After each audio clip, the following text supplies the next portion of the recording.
Welcome to another week on the Dan K Show. Lucas and I back together, reunited, and it feels so good. We were gonna sing something else, but I couldn't hit the octave, so we stuck with reunited, and it feels so good. So, you know what? Also reunited is me and my 3 things for the week. Let's start the segment. Number 1, little food drive. You know, people getting fed.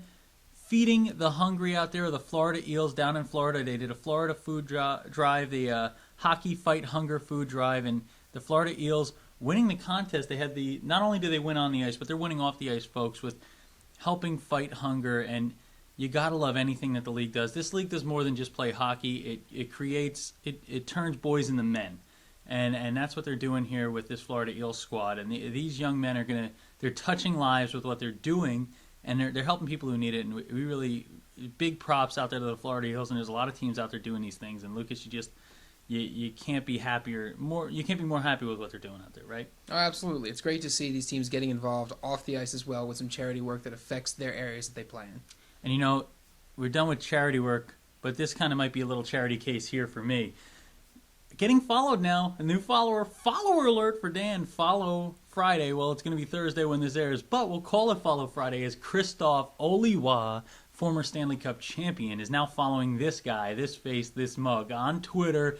Christoph, get ready for some awesome banter with me. I'm going to be tweeting with you. You're going to be reading some of my fun tweets about my dogs, tweets about my new apartment, tweets about my favorite colors and my favorite foods. Lucas, how excited are you about me having a new Stanley Cup champ follower on Twitter? Whatever, dude. Well, fine. If you're not going to support me, and you're not going to support me in my life decisions and the things that are just take number 3 and tell them what's on tap while I cover my eyes with these glasses, because it's getting pretty bright in here.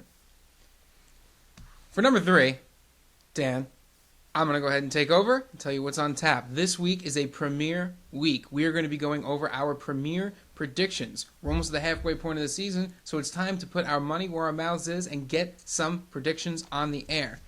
Next, we'll be doing pros and cons. One of our favorite segments, I should say Dan's favorite segment, a segment that I dread doing every week. And then finally, the empty net, where we take to the Twitter sphere and answer your questions. Your questions, folks. Your questions. Let's go.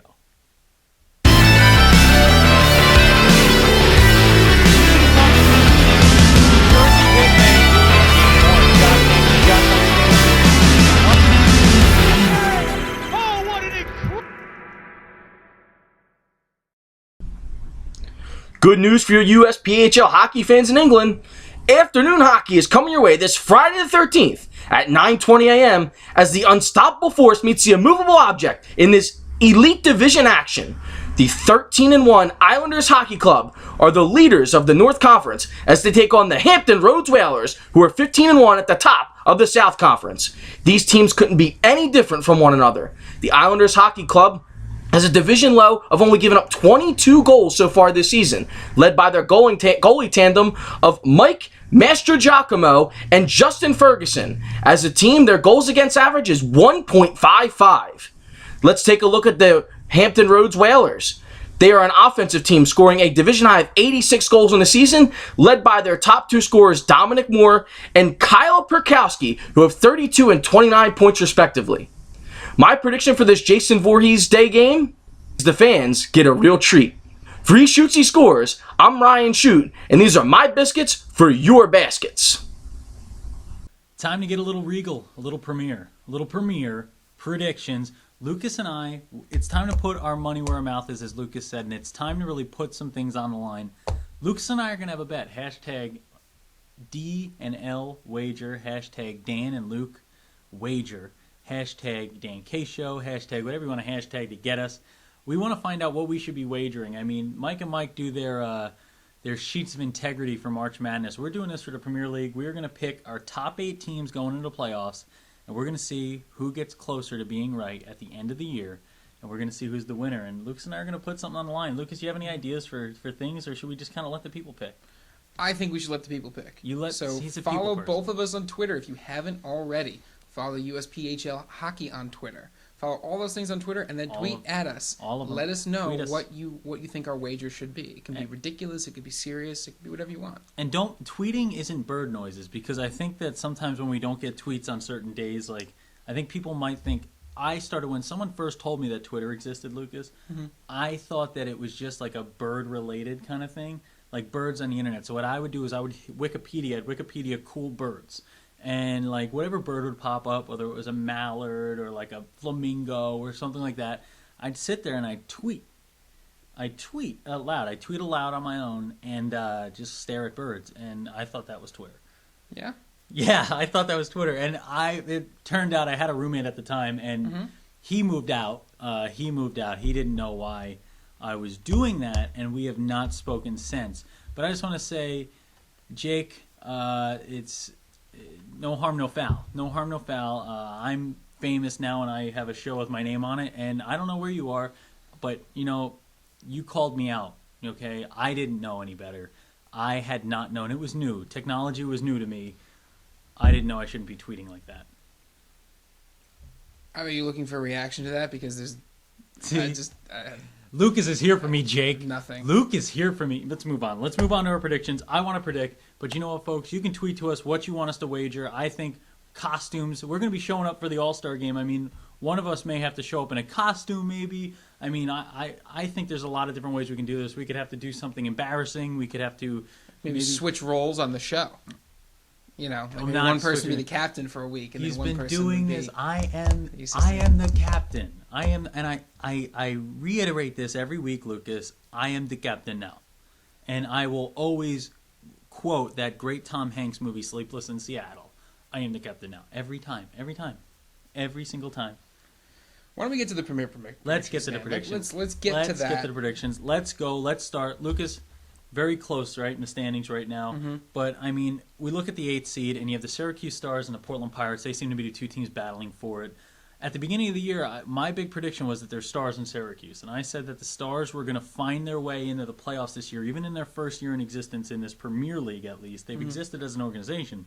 But first year in the Premier League, I think they're going to be able to find their way into the playoffs. Right now, they have a 5-point cushion on the Pirates, but I think Lucas has a little something on the Pirates. Well, I'm actually going to pick the Pirates to sneak their way into the playoffs at number 8. Listen, they've got a new coach in David McCulley. He's a very Tortorella-esque kind of a guy, right? He's a disciplinarian, and he is teaching his guys to play extremely physical hockey. If you are not out there making your presence felt on the ice, if you are not giving 110%, he doesn't want you. So at the end of the season, he's going to have a team full of guys who want it more than anybody else. And that's the thing. I mean, I love that style of play. And you say Tortorella-esque. It's something I've thrown out there, too. While I was calling the Pirates-Flyers game, I called that out. And, I mean, I spoke about Dave McCauley being – he's a leader of men, and he's the kind of coach. A coach like that, you come into a situation where the Pirates are struggling a little bit, floundering a little bit, and he inherits a guy in Richie Greenberg, who he was coaching with the Bay State Breakers.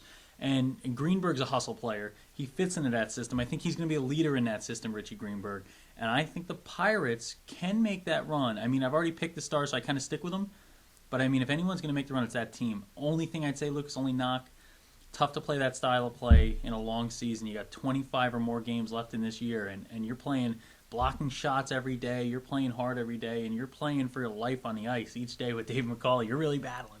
Well, he's a smart guy. He is very active in his rotations. He's always moving players up and down in his lines, calling players up, sending players back. He will make sure that all his players see through to the end of the year. Smart coach and Dave McCauley, a good coach. Let's move to number 7. Lucas, who do you have at number 7? I think we agree on this one. The Pal Junior Islanders. Oh, it hurts us to say it because why, Lucas? Because Lucas was really high. He was riding the Pal Junior Islanders train, and New Yorkers know all about train systems, and Lucas was on the I'm on the LIR. The PAL train. He was on the LIR, and he was riding to New York City, and he was riding along with Mr. Cabs are here, Mr. Duck Cabs are here, Joe Duzak. How are you going to answer the Joe, telling him that you think the Pal Junior Islanders are going to finish 7th?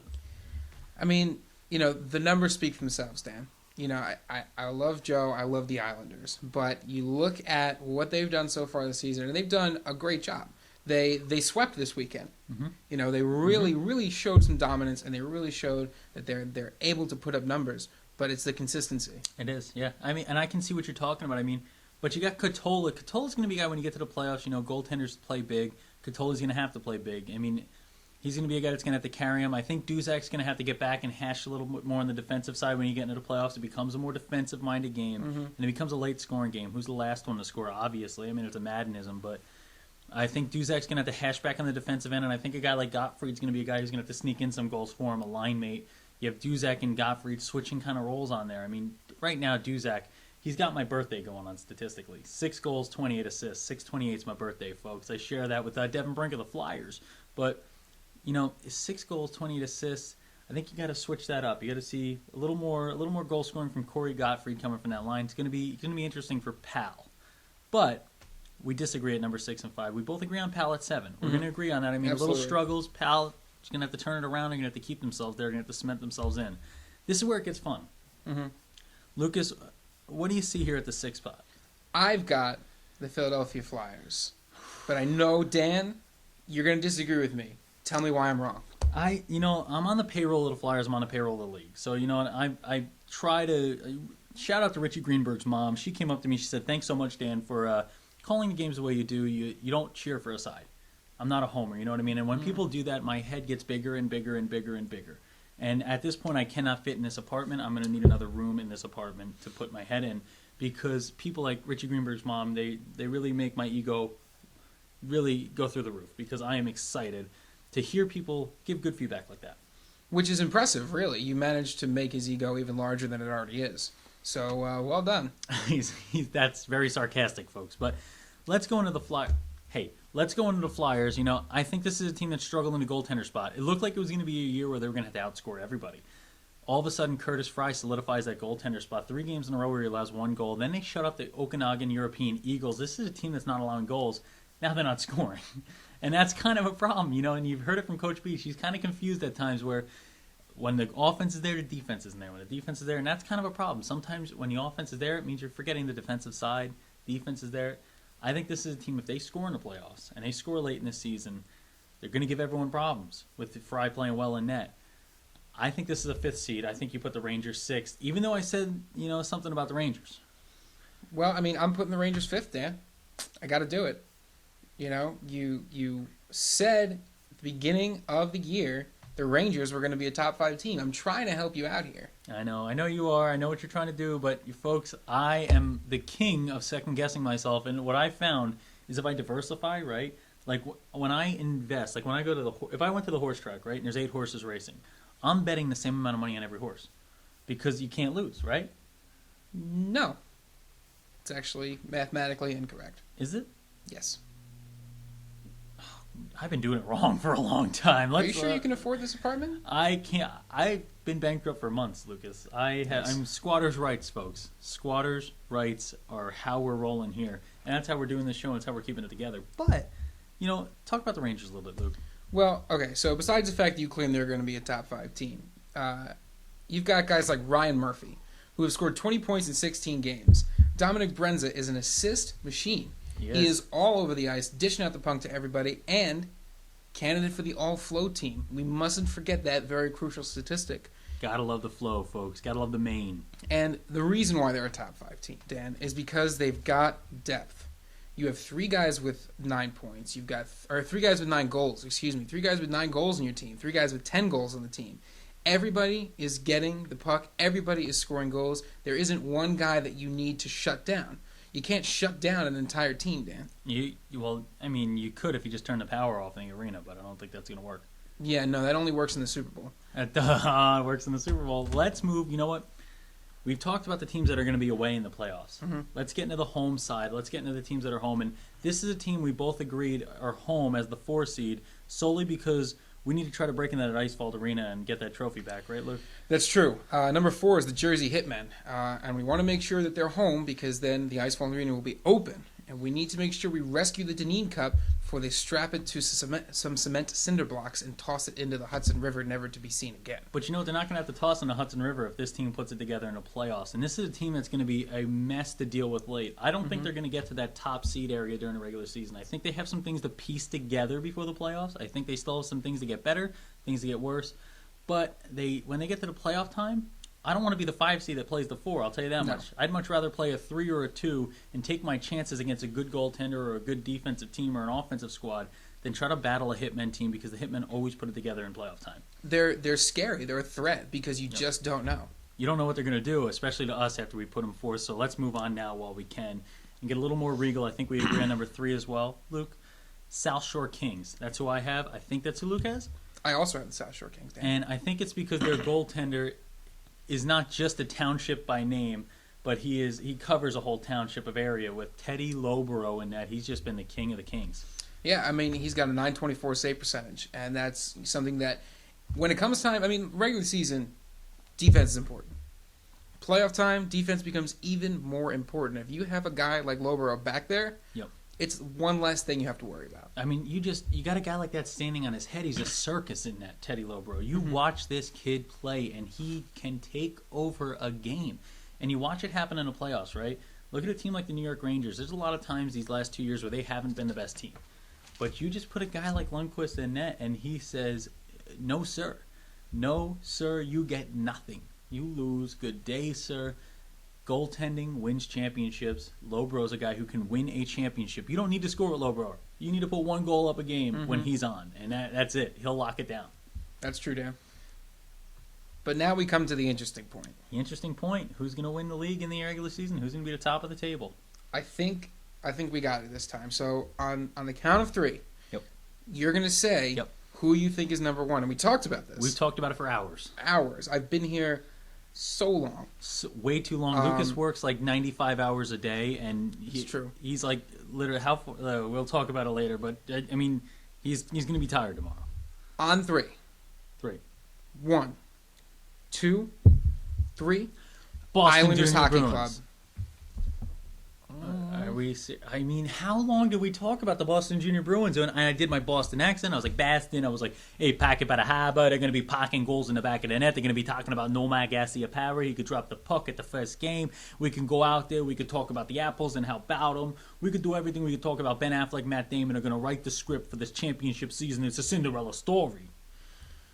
Just because your accent slips between Boston and New York doesn't necessarily guarantee that the Junior Bruins are going to be number 1. Let me tell you why the Islanders Hockey Club is going to be number 1. Dan. Tell me why. They're scoring on 20% of their power play chances. Okay. That is a crucial statistic. That's ridiculous. Because when you get those chances, you have to try to make the most of those chances. And they're proving that they have the skill, the know-how to make the most out of every opportunity they're given. No one person is the key to this team. They have so much depth on this roster. So it's not like this set, right, where just one person's the key to this team? They have so much depth on their team. It's just like I said before. You can't. It's hard. It's easy to shut down one person, but it's hard to shut down an entire team's worth of people. They've got 10 players with double-digit points in the season. You can't. That's not. You can't joke about that. You can't ignore the fact that they've got all these players that can make something happen on the ice. And perhaps most importantly, Dan, something that we overlook, I think, sometimes, 3-0 in overtime. When the game's on the line, they come through. And, you know, Lucas, I think it's my turn to talk, and I think this is almost like in a debate when you hear the buzzer go about 30 seconds ago, and the guy just keeps talking or the lady keeps talking, and you're waiting for Donald Trump to say something stupid. Well, Donald Trump's ready to talk right now, and this ain't stupid what's about to come down the tracks for you here, folks.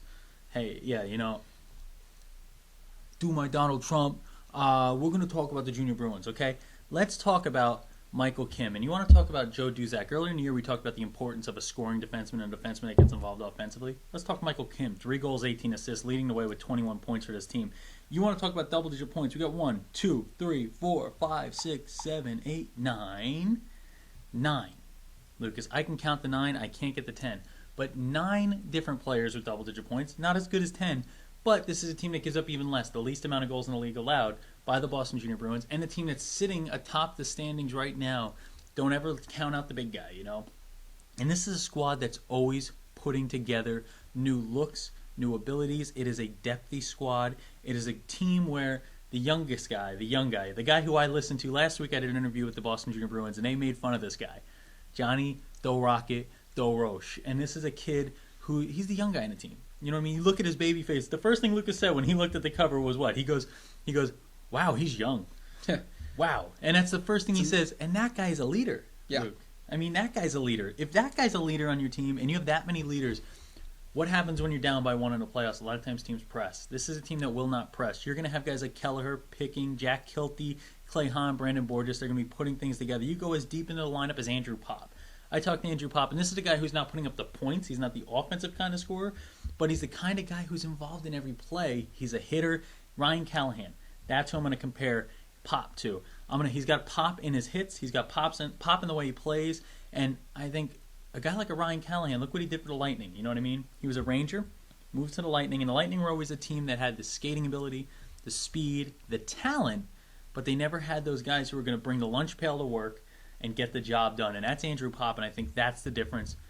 You look into the net, Brian McGrath, Ian Milosh. I mean, the one thing I'm going to say, they've been great. McGrath with a 1.72, Milosh with a 2.31 goals against, 6-2 for McGrath, 8-2 for Milosh.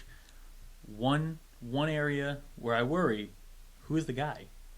Who's the guy? You got to pick one guy come playoff time. You want to have that one person you're going to hang your hat on. It's great to have two goaltenders. It's a great problem to have in the season. You know, it's not a problem at all. But come playoff time, is it Milosh? Is it McGrath? I think that's going to cause some problems. You want to know who's in the net behind. You want to know who you're talking to as a defenseman. You want to be able to have that communication going. You want to say, this is the guy we're hanging our hat on. Let's go. Lucas, what's the one thing you think that would keep the IHC, the Islanders Hockey Club, from taking the league? Because I gave you mine that could ruin my pick. And, you know, it's great that, you know, with your analysis, you can admit that your team has faults. And I really appreciated that. Yeah. Especially because my team has no faults. The Islanders Hockey Club is going to be first place going into the playoffs. And you are going to eat your words, sir, and be forced to do whatever particular challenge the Twitter sphere can come up with. I'm ready for anything you got to throw at us, folks. Remember, hashtag DanK Challenge you could do. Let's do that. Hashtag DanK Challenge. Challenge us. What are we going to do if we lose? I have the Boston Junior Bruins in first.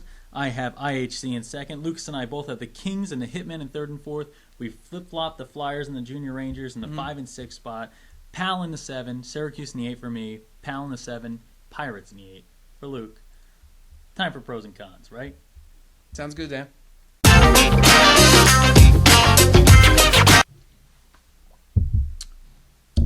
And that's when I told him, I was like, you can't eat that much cheese. A human cannot eat that much cheese. We're just not wired to do that. Oh, welcome back to the Dan K Show. Sorry about that. Luke's and I having a conversation about politics. But let's go into pros and cons. We're going to go a little happy, a little sad. Lucas will bring the sad. I'll bring the happy. Number 1, pros and cons. Dell's Ducks in first place in the Midwest after sweeping the Chicago Cougars last week. They've maintained that status. The Ducks quacking their way, flying high in the Midwest, Lucas. Con, I'm pretty sure I picked the Cougars to win. So, if you guys could get it together, that'd be great. I mean, I threatened the Junior Rangers when they were not playing well at the beginning of the year. They got off to a slow start, and I said, get it together. I picked you. Get it together, boys. And you know what they did after my rousing speech? Got it together. Hashtag DanK-Bump. Once again, making things happen. You're welcome to Mr. Osmondson. You're welcome to the Rangers. You're welcome to everybody who gets the DanK-Bump. Listen, Dan, if the Cougars can get it together, I'll make you a promise right now. Whoa. I will eat a slice of Chicago-style pizza on this show. Right in front of this very camera on this set, he will eat Chicago pizza. Somehow I'll figure out how exactly you move it from the plate to your mouth. But once I figure that out, I will eat that piece of pizza on this show. It's like eating a brick. Moving on to number 2. Pro number 2. You know, we brought it up before. We're taping this from my new apartment, my beautiful new apartment. I'm excited to be here. And Lucas, I think it's a big pro. It's a con, Dan. You're about an hour and a half away from my house, and I have to work a 10-hour shift in the morning, and it's currently 11:30. Lucas, how many times do we have to talk about this? You know, we had this plan. We were gonna make this work. You know, the apartment, right? We were beautiful. We were supposed to say like, oh, Dan, I like it. This is gonna be the one time as a pro and a pro. Yeah. Well, you also said you were gonna get an apartment with a guest bedroom, and there's only one bedroom here, Dan. For the last time, my fiance said, no, you cannot live here. The last time, every time there was thunder and lightning, you would bother us. You'd be scratching on our door. Well, because thunder and lightning is scary. I can't help you. Moving on. Number 3. I'm going to the Islanders Hockey Showcase up in Merrimack College. I thought it was in New Hampshire. That was a con for a second, but it's at Merrimack College. We're going to the Gallant Arena, named after Mr. Richard Gallant, a big fan of the show and a big fan of the league, a commissioner of the league. I'm very excited to be going up there, Luke. It's a huge pro for me. Con, I can't go. My punk band is playing some shows this weekend, and so instead of going up to hang out at the showcase this weekend, I'll be spending my time in a strange, sweaty basement. That's where I spend most of my life. But, oh wow, wait, hold on. Before I go on to the next pro, I just thought of a con. I just said the Junior Bruins were going to win the Premier League, and I said the Islanders Hockey Club's not. And I have to go to the Islander Hockey Club showcase and see the commissioner of the league and see everybody from the Islanders Hockey Club face to face. Pro. So Dan's got like a really long reach, but if you can get inside his guard, he's got a very soft underbelly. Don't tell them how to... Let's move on. Folks, I love you guys, Islanders.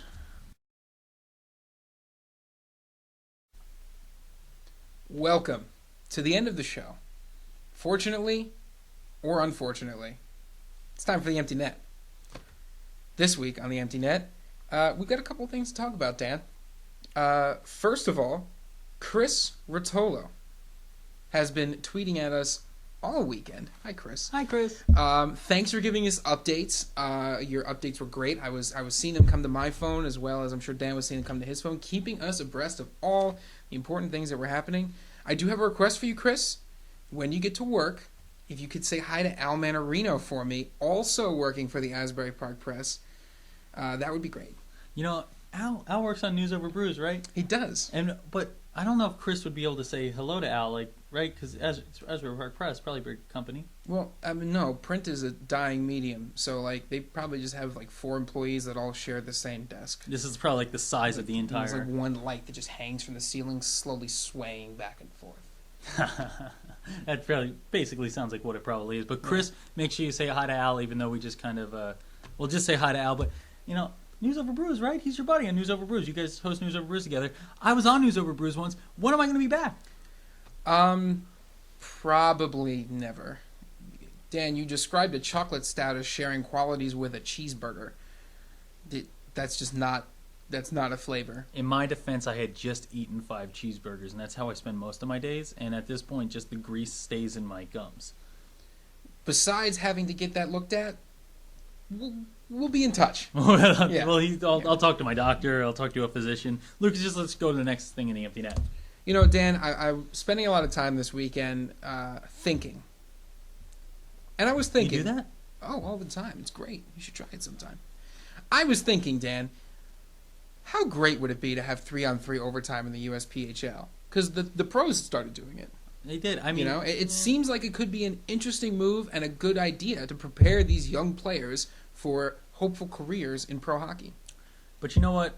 Let me just put it out there. You know, it's almost like it's a political thing. You know, you're getting into political season, and we're seeing all the people running for president, and everybody's got a different promise that doesn't exist. You know what I mean? They all promise this perfect plan, and 3-on-3 comes in as the perfect plan. It's like, oh, everything's going to be perfect, right? And whether it's Bernie Sanders or it's Donald Trump or it's Chris Christie or it's Hillary Clinton, someone's promising you something they're not really going to deliver. And 3-on-3, look, it's going to deliver you the same fluky issues, I think, in the sense of just the gameplay, because you get the breakaways, you get that shootout look.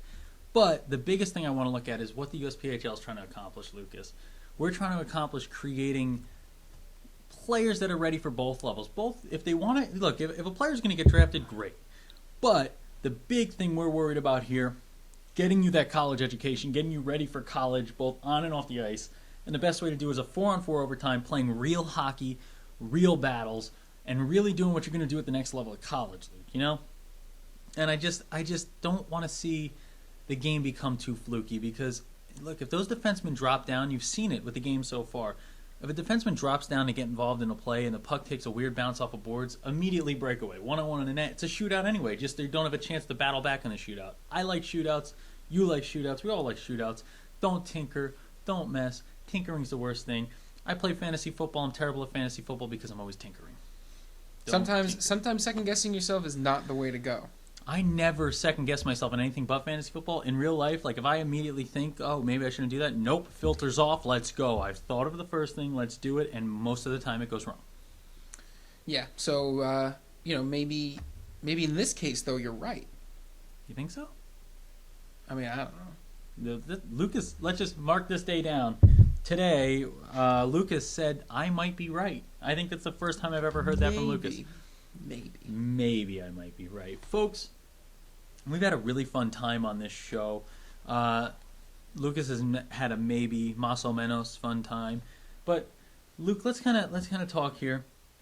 What do we want to accomplish here the rest of the way? You know, we've reached the quarter pole in the season. We're a little past the quarter pole. We're moving forward. We're moving on. Dan K Show. Let me hear one thing with Thanksgiving coming up and with all these different holidays coming up, and what's one thing you want to see for the Dan K Show coming up soon? What do you want to say? I want to see those viewer numbers spike. Yes. I want more people to be watching. More of you. And I want you to be telling your friends, and I want you to be engaging with us on Twitter and watching us on the website and doing all that stuff. Because if there's one thing that I love seeing when I wake up in the morning, it's Twitter notifications, it's email notifications from the night before of you guys telling us whether you love the show, hate the show, want to see stuff being talked about. That engagement, I really enjoy that, Dan, and I want to see more of that. If there's one thing that I like to see in the morning when I wake up, it's videos of raccoons rolling down the hallway. And I don't know if you've seen that video, but look, if you're watching right now, I want to see the video numbers spike on both our Dan K Show videos and videos of raccoons rolling down the hallway. Right now in YouTube search bar, put in raccoon rolling down hallway. Promise you, you will not regret it. And if I see those numbers spike, I will know you're watching us. What's one thing you'd like to see, Dan, besides raccoons rolling down a hallway? I really don't know. I mean, I would like to see, Lucas, I'd like to see some people at the Islander Showcase, and I'd like to see some more people in person. So I think me and Lucas are going to start planning on making a few trips. What do you think, Luke? I think I could do that, Dan. I've been trying to get involved, with these showcases. Unfortunately, I've just been stuck playing shows on weekends, and I haven't been able to join you. Really, I just don't let him come with me because I just don't want him there. No, I'm just kidding. He's so busy. He's busy, folks. You got to realize, Lucas and I both combined have about 17 jobs right now. I'm working for the NHL Network, the MLB Network. I'm working for the USPHL. I'm working for the Flyers. I am a interpretive dancer on the streets of New York City in my free time, which is about 3 hours a day. And other than that, I mean, I do just about everything. Lucas, what don't you do? Nothing yet. I work a retail job. I am looking for full-time employment, which is a full-time job in of itself. Resume right here, this show. I play in a punk band in New Brunswick, New Jersey. I, have to deal with my lead singer, who can sometimes be a little bit of a diva, as lead singers are known to be. He's kind of like Thankfully, he gets to deal with me. I'm nothing like a diva. No, not at all. He's kind of like the David Lee Roth of punk, and so that's another full-time job that I also have. But you know what? Of all of my jobs that I have, Dan, I think I enjoy this one somewhere between 7th and 4th. Whoa, that's a lot better than I thought it would have ranked. Yeah, right. That's pretty good. I mean, this is. I mean, it's number one in my heart, but I mean, that doesn't. It just hurt. I mean, I can't pick number one. Everything's number one. But folks, you want to know who's really number one? Me watching now. Me and you watching at home is number one. You. Just say you. You. Me. You. Me. You watching at home are number one. And folks, we are happy to have you watching. Lucas, parting words? Not really. Me neither. You know what, folks? Remember, if Dan K's on the mic, it's always hockey night.